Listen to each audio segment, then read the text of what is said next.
E a minha pergunta para você, Thiago, então por que que o autor de Gênesis decide começar a criação com água? Então eu só vou ler então os contos egípcios e babilônicos, é a mesma coisa. Então eu vou lá e tá com água, então quem eu acredito? Sim, pois é. Então, como eu disse ali antes, né? A É só Bíblia, desculpa, é só porque eu sou professor de hermenêutica, eu gosto de não desconstruir apenas, mas e construir, porque o construir, texto está claro. ali, a gente acredita Sim, sim. que é inspirado. Então, o fato é o seguinte, como eu disse, eu não creio, assim como vários outros não creem, o John Walton e tal, que a Bíblia precisa concordar com a ciência moderna, certo?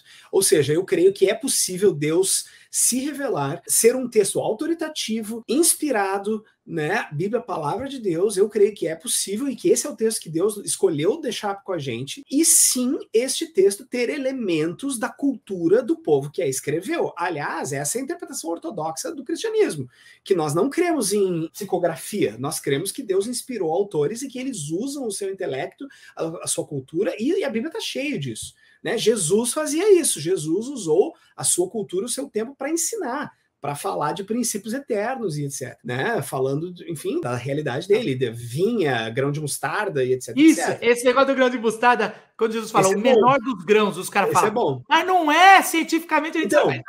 Então, isso tem tudo a ver com aquilo que eu estava falando. Se a gente for fazer apologética, vamos dizer, defesa da fé, nessa abordagem concordista que eu falei, olha aqui, cara, a Bíblia está falando um troço que a ciência confirmou há 1.200 anos. A Bíblia é verdadeira, olha aqui, a ciência confirmou a Bíblia. Cara, nessa página, aparentemente, a ciência confirmou a Bíblia. Mas se tu usar essa lógica, na página seguinte, tu tá dando, o cara reverte o argumento com esse que tu falou. Olha aqui, ó, Jesus tá dizendo que o grão de mostarda é o menor dos grãos, e hoje a gente sabe que a semente de orquídea é menor que o grão de mostarda. E aí? Tu entende? A mesma lógica que tu usou para provar a Bíblia, o ateu vai usar para não dar bola para a Bíblia e rechaçar a Bíblia. E aí, sabe o que vai acontecer? Esse cara, por causa dessa abordagem científica da Bíblia, rejeita o evangelho, porque esse livro aí, ele livro ultrapassado, ele traz uma ciência. Cara, o caminho é outro. O caminho é tu dizer que esse é um livro eterno, é um livro que não tá querendo falar de ciência. Não é isso. Esse livro quer falar de mim e de ti. E aí que tá, isso é muito importante. Eu sempre digo assim, ó, cara, se a gente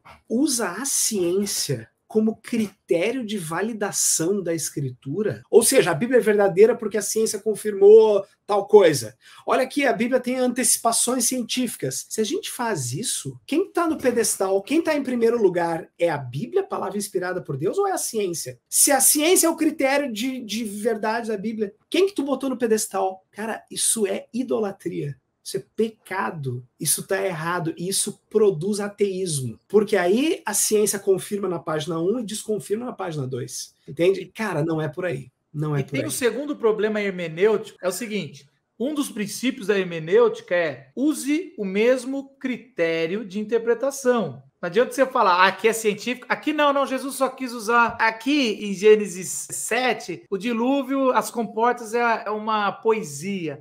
Cara, mas então a hora que você quer, você usa a ciência, a hora que você viu que não deu, você joga. Você tem que ter um critério de interpretação, pelo menos com o mesmo autor, como a Bíblia fala disso. No mesmo bloco de texto, né? Mas, cara, então voltando ali à tua pergunta da água, então, assim, eu creio que sim, que é possível. Deus inspirou esses autores bíblicos a falar verdades eternas, verdades espirituais, usando a cultura da época. Então, a cultura que eles conheciam era de um universo criado por água, então, ou na água, ou água pré-existente. Então, foi isso que Deus usou ali para revelar essa mensagem, certo? Agora, é importante dizer que aí os caras vão dizer, como tu disse, não, então o texto bíblico é um mero mito hebraico igual a qualquer outro. Cara, ele tem várias coisas em comum com outras histórias de criação de outros povos, sim, mas ele tem diferenças cruciais e diferenças que mostram, inclusive, uma ética superior, princípios éticos e morais superiores, e várias coisas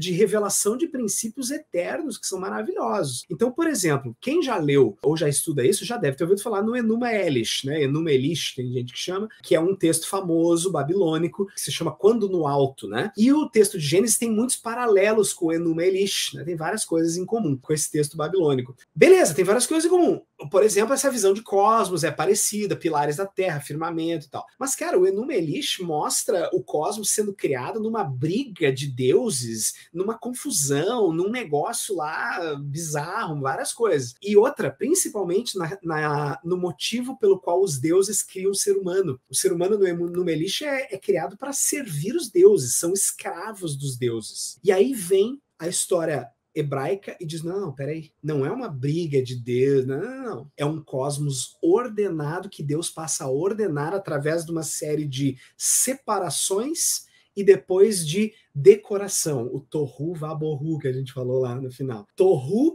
a terra era sem forma. Bohu, a terra era vazia. No início, Deus começa a resolver o problema do sem forma, do Tohu. Então ele dá forma à terra através de 3 separações. Então ele separa a luz de trevas, separa águas de águas e separa a água da terra. Resolveu o problema do Tohu, certo? Deu forma. E agora ele resolve o problema do Bohu, que é o vazia. E ele preenche os espaços que ele criou nos primeiros 3 dias. Por isso que a gente fala de painéis paralelos. 3 dias aqui, 3 dias aqui. Por isso que quando ele separa luz de trevas, no 4º dia aqui, ele preenche e coloca os luminares que governam isso. E aí depois ele coloca as aves que preenchem o espaço que ele criou abaixo do firmamento e na água, porque ele separou as águas de baixo e as águas de cima. Enfim, então é maravilhoso. Então, na verdade, voltando lá, o texto tem muitos paralelos com o texto, sim, do Antigo Oriente Próximo, mas tem várias coisas extremamente diferentes. E uma delas, então, é essa coisa da ordem, e outra crucial é a questão da criação do ser humano, que não é de forma nenhuma para servir aos deuses, pelo contrário, isso é revolucionário,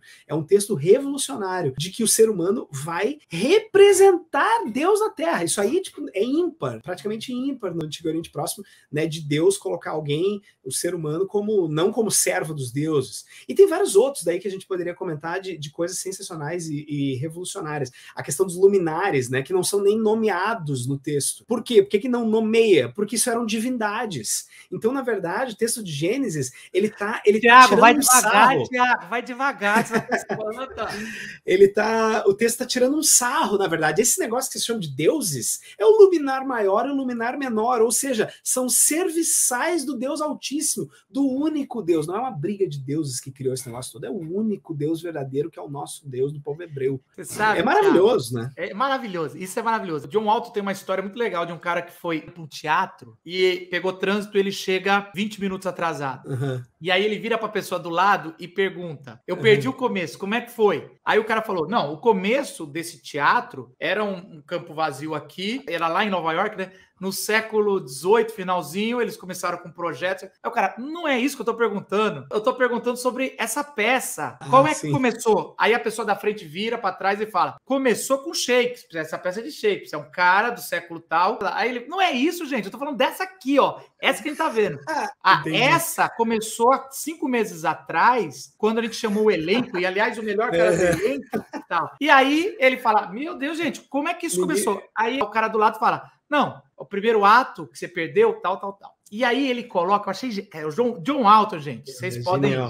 o John Walton fala, cada pessoa desse teatro representa uma cultura, a egípcia, a babilônica. Eles, se você não fizer a pergunta certa que é o judeu tá fazendo, você vai dar resposta. Eles estão dando outras respostas nas criações dele. Então, o mais importante, lógico que você tem que comparar, você compara para entender o que é o mar, tudo, mas o que é diferente que é que traz a maravilha, porque a pergunta é diferente. Então, esse Deus, ele não briga, ele não tem violência, ele fala. E sabe o que é legal que eu tava vendo? No Amagedon, que a gente vai ler, eu tô preparando um estudo em Apocalipse todo. E aí, no Amagedon, ele forma a batalha todinha, tudo que acontece, aí tem não sei o que, milhares e milhares, e aí não tem a batalha. A batalha do Amagedon nunca existiu em Apocalipse. Ele fala, vocês estão derrotados. Então, assim, tudo que acontece, cara, tudo que acontece em Gênesis 1, você vai ver um paralelo incrível em Apocalipse 22, 23. Sim. Por exemplo, esses dias me perguntaram, Mas, Marcos, cadê o sol? Por que fala que não vai ter sol? Ah, não vai ter mar. Deus veio, 22, Apocalipse 22, e não existirá mais mar. Aí o surfista fica doido, fala, por que eu vou pro céu se eu não vou dar uma surfada? E também no 23 ele fala, não tem mais sol. Eu sou o sol, né? Deus está falando. Uhum. Deus é o sol. Porque ele está dando resposta para sinais, e a palavra é sinais, literalmente está ali em Gênesis 1, que é, os luminares são sinais do mandato universal. Eles recebem uma responsabilidade de reinar sobre os céus. Uhum. E o homem recebe um mandato cultural para reinar na terra. Uhum. Esse negócio sem forma e vazio, o barro é a forma, o sopro é o preenchimento. Então você vai ver esses temas, paralelos, né, mandando na Bíblia. E se você tentou ver de outra forma, a ciência não deixou você ler, você não vai entender, não é só Gênesis. Você não vai entender a Bíblia.